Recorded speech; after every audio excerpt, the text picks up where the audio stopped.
Do not forget the Lord your God. Do not forget the Lord your God. We learn this in the book of First Kings, chapter 3. That's what I'm reading at the moment.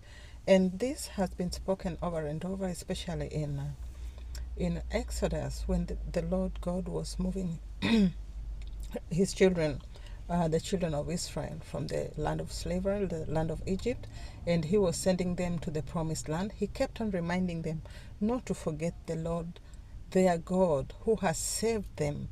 You know, there's something about man, there's something about me and you, and forgetting.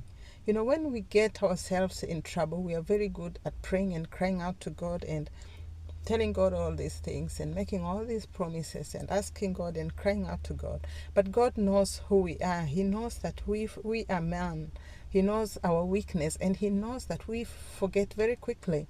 And He knows the consequences that come with forgetting. So we see Solomon, this is a man that God has physically appeared to in the dream, and not once but twice. So God appeared to Solomon first when he went to make an offering at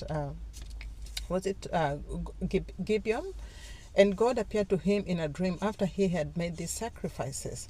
And God asked him, I'll read in the book of First Kings chapter 3. And the king went to Gibeon to sacrifice there. At Gibeon, the Lord appeared to Solomon in a dream at night. So God asked Solomon what he wanted, and in his wisdom, in his wisdom, or in God's wisdom, Solomon asked for wisdom. And God did not just give him wisdom, He gave him wisdom and wealth.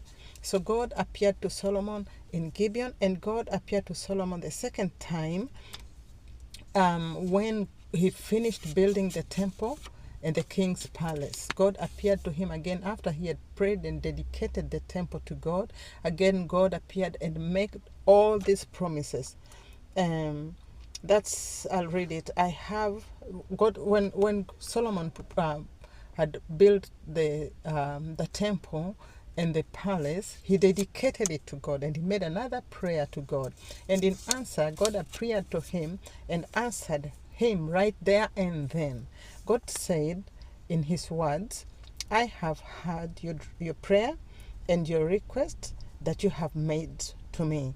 I have consecrated this temple that you have built by placing my name there forever. My eyes and my heart